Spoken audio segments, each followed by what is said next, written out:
tidak terlalu ringan juga. Namun, anak dengan kelainan bawaan bisa saja mengalami kecacatan atau gangguan kesehatan sepanjang hidupnya.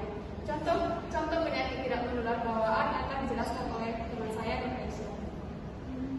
Baik, di sini kami akan membawa 3 contoh penyakit dari penyakit tidak menular dan bawaan. Yang pertama itu ada penderita heart disease atau penyakit jantung bawaan.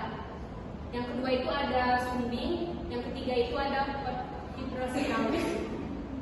Baik, di sini yang penyakit pertama yaitu congenital heart disease, yaitu juga dikenal sebagai penyakit jantung bawaan, adalah gangguan kesehatan berupa kelainan struktur jantung yang terjadi sejak baru lahir.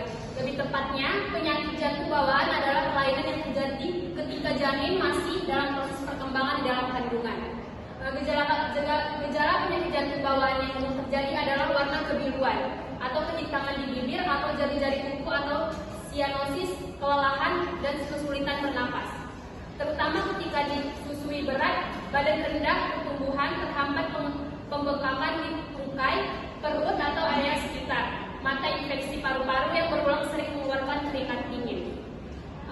Di sini ada cara pencegahan penyakit jantung bawaan yang akan dijelaskan oleh teman saya, Rizky Salsabila. Saya akan menjelaskan cara pencegahan penyakit jantung bawaan. Untuk mengurangi resiko terjadinya penyakit jantung bawaan ada beberapa upaya pencegahan yang dapat dilakukan. Yang pertama yaitu menjalani vaksinasi rubella dan flu dan pemeriksaan Lodge. Yang kedua yaitu melakukan kontrol kehamilan secara rutin. Yang ketiga yaitu menjalani screening genetik jika menderita atau memiliki anggota keluarga yang memiliki riwayat penyakit jantung bawaan. Yang keempat yaitu menjalani pola makan sehat dan bergizi seimbang. Yang kelima yaitu rajin mengkonsumsi asam folat mulai dari trimester pertama kehamilan. Yang keenam yaitu menggunakan kosmetik yang aman bagi ibu hamil. Yang ketujuh itu menghindari paparan zat kimia seperti pelarut yang terdapat pada produk pengencer deterjen.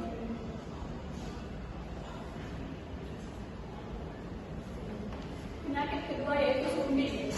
Bibir sumbing adalah bukaan atau belahan yang terjadi pada bibir bagian atas, langit-langit mulut atau keduanya. Bibir sumbing terjadi jika jaringan membentuk bibir tidak menyatu sepenuhnya sebelum lahir sehingga menghasilkan lubang di bibir atas.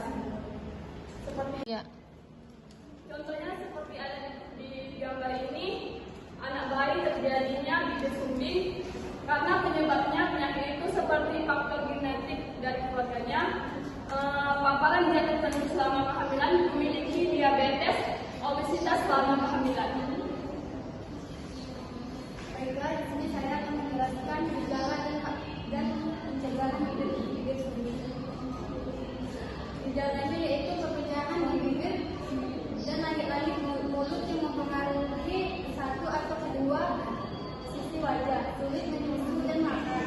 Yang ketiga ada sulit menelan, makan dan menyusu bisa keluar dari mulutnya. Yang keempat bicara dengan suara kemau dan terdengar dengan tidak jelas.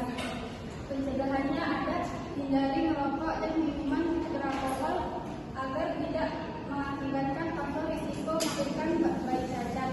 Yang kedua menjalani pemeriksaan kehamilan secara rutin yang sudah ditentukan oleh dokter.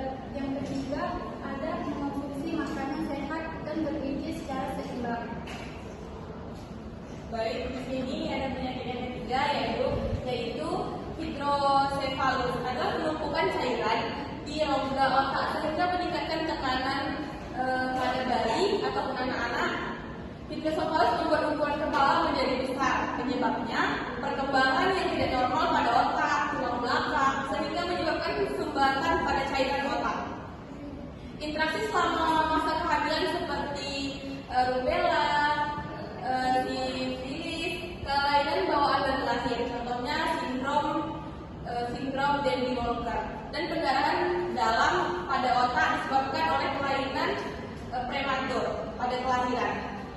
Baik, adapun gejalanya berupa kaki dan tangan berkontraksi terus-menerus sehingga sulit digerakkan. bayi. Bayi terlihat selalu mengantuk dan kurang responsif terhadap lingkungan di sekitarnya. Kulit kepala bayi tampak lebih tipis sehingga pembuluh darah bisa terlihat dengan jelas. Mengalami kejang secara berulang, nafas tidak teratur, lambatnya perkembangan pada bayi, misalnya belum bisa melangkah ataupun mencapai di umurnya yang 6 bulan. Baik, di sini pencegahan untuk hidrosefalus. Yang pertama itu mengonsumsi makanan yang seimbang mencakup banyak buah-buahan, sayuran, biji-bijian dan protein tanpa lemak. Yang kedua itu tetap terhidrasi dengan banyak minum air sepanjang hari. Yang ketiga itu olahraga teratur dan pastikan untuk berkonsultasi dengan penyedia layanan kesehatan sebelum memulai aktivitas olahraga baru.